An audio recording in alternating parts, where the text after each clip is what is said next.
జూబ్లీహిల్స్ నియోజకవర్గంలో వికలాంగుల కోసం ప్రత్యేక సదరం శిబిరం ఏర్పాటు చేశారు. రహమత్ నగర్ డివిజన్లోని హెచ్ఎఫ్ నగర్లో స్థానిక కార్పొరేటర్ సిఎన్ రెడ్డి ఆధ్వర్యంలో దివ్యాంగుల కోసం ప్రత్యేక సదరం శిబిరం నిర్వహించారు. ఈ కార్యక్రమంలో కాంగ్రెస్ నాయకులు, ప్రజాప్రతినిధులు, పార్టీ శ్రేణులు పాల్గొన్నారు. ఈ శిబిరాన్ని వికలాంగుల కార్పొరేషన్ చైర్మన్ ముత్తినేని వీరయ్య ప్రారంభించారు. ఈ శిబిరం ద్వారా వైద్యులు ఆరోగ్య పరీక్షలు జరిపి సర్టిఫికెట్లు అందిస్తామని తెలిపారు. అయితే వికలాంగుల సమస్యలు పరిష్కరించడానికి ప్రభుత్వం అండగా ఉంటుందని సిఎన్ రెడ్డి అన్నారు. బొగ్గులకుంట వాటర్ వర్క్స్ దగ్గర మహిళల వినూత్న నిరసన చేపట్టారు. కార్పొరేటర్ సురేఖ ఆధ్వర్యంలో బతుకమ్మ ఆడుతూ తమ సమస్యలను వెలుగులో తీసుకొచ్చారు.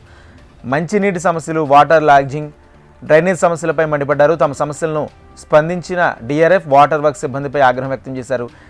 చిన్నారుల నుంచి వృద్ధుల వరకు ఆరోగ్య సమస్యలు పెరుగుతున్నాయని వాపోయారు. వాటర్ వర్క్స్కు తాళం వేసి నిరసన తెలిపారు.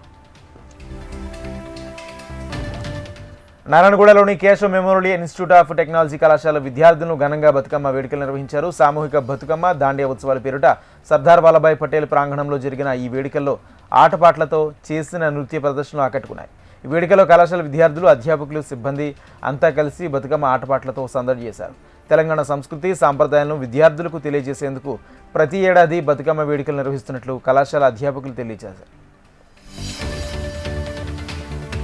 జీఎస్టీ తగ్గింపు తీసుకొచ్చిన కొత్త పాలసీలు చిన్న మధ్యతరగతి పారిశ్రామికవేత్తలకు ఉపయోగకరమని లఘు ఉద్యోగుల భారత రాష్ట్ర అధ్యక్షుడు వెంకటేశ్వర్లు అన్నారు.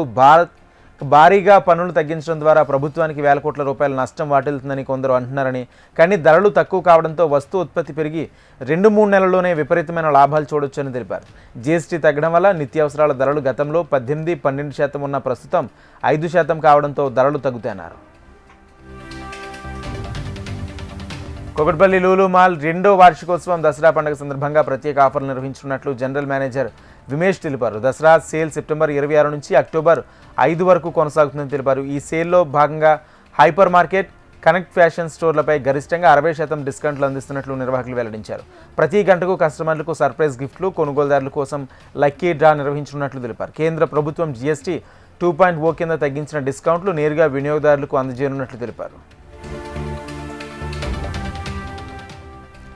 వివిధ రంగాల్లో విశేష సేవలు అందించిన వ్యక్తులకు సురవరం ప్రతాప్ రెడ్డి తెలుగు యూనివర్సిటీ కీర్తి పురస్కారాలను అందజేస్తుంది.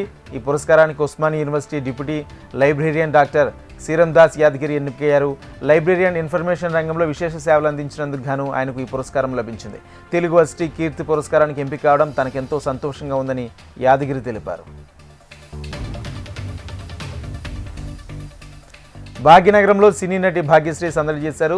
నగరంలోని శరత్ సిటీ మాల్లో నూతనంగా ఏర్పాటు చేసిన అలా దక్షిణాపురం రెస్టారెంట్ను సంస్థ ప్రతినిధులతో కలిసి భాగ్యశ్రీ ప్రారంభించారు. 5 దక్షిణాది రాష్ట్రాల విభిన్న వంటకాల రుచులను ఒకే చోట అందించడం అభినందనీయమని భాగ్యశ్రీ తెలిపారు. వెజ్, నాన్ వెజ్ వంటకాలను అరటాకులో వడ్డించడం తమ ప్రత్యేకతని నిర్వాహకులు తెలిపారు. ప్రతి ఒక్కరూ కాలనీలు ఎప్పటికప్పుడు శుభ్రంగా ఉంచుకోవాలని మున్సిపల్ కమిషనర్ వెంకటరెడ్డి తెలిపారు. దమ్మాయిగూడ మున్సిపల్ పరిధి ఆర్జీకే కాలనీ, అహ్మద్ గుహాలో స్వచ్ఛత హీ సేవలో భాగంగా పరిసరాల పరిశుభ్రతపై కలిసికట్టుగా ఉంచుకోవాలని అవగాహన కల్పించి ప్రతిజ్ఞ చేయించారు వెంకటరెడ్డి. రోడ్డుకి ఇరువైపులా ఉన్న పిచ్చి మొక్కలు, పొదలు తొలగించి కాలనీ ప్రజలతో కలిసి మాస్ క్లీనింగ్ నిర్వహించారు.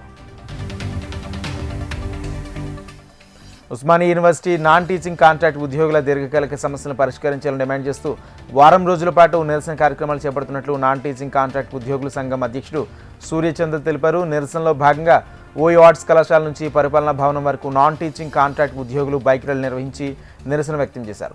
దీర్ఘకాలికంగా పనిచేస్తున్న నాన్ టీచింగ్ కాంట్రాక్ట్ ఉద్యోగులకు మినిమం టైం స్కేల్ ఇవ్వాలని, రిటైర్మెంట్, మరణించిన కాంట్రాక్ట్ ఉద్యోగులకు కనీసం 5 లక్షల గ్రాడ్యుయేట్ ఇవ్వాలని డిమాండ్ చేశారు.